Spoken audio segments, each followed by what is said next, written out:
Well, what are going to be the next steps? Who's going to telephone who in order to secure a long-term solution for the Middle East problem? I think that we can wait for a call. I don't see anything wrong with the present situation. I don't know why should we approach anyone about anything. As far as I'm concerned, we are just happy as it is now. And if the others are happy, so that's it. But the others aren't going to be happy, really, are they? Let them ring us up. מאדם פופולרי לאליל, לאלוהים. Diane then repeatedly rejected, out of hand, Egyptian demands for the return of their land.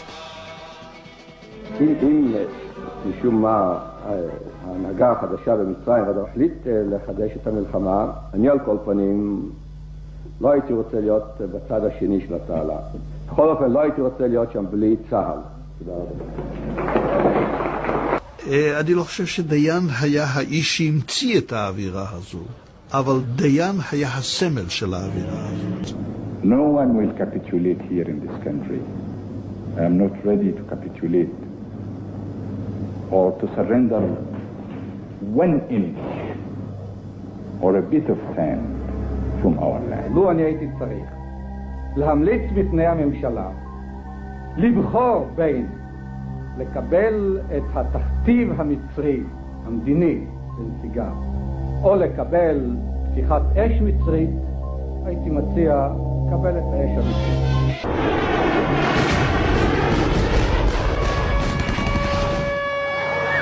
On the 6th of October 1973, Yom Kippur, Egypt and Syria launched a massive attack. Israel was caught completely by surprise. Egypt succeeded in crossing the Suez Canal and destroyed almost all of the Israeli bunkers, a huge psychological blow. The fighting in the north against Syria was equally tough. Amidst chaos on the battlefield, Israel suffered more than 1,000 casualties in the first 2 days. The myth of the invincibility of the Israeli army was shattered.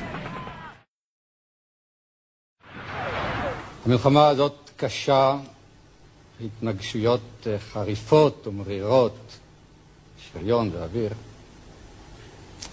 מלחמה כבדת ימים, כבדת דמים. במלחמת ששת הימים נמסרו ההודעות למשפחות לאחר המלחמה. בתום המלחמה, ויכולנו אז גם להתייחד עם הנעדרים. עכשיו אנחנו בעיצומה של המלחמה, ואיננו יכולים לתת את הביטוי הציבורי עכשיו לאבל הכבד על החללים.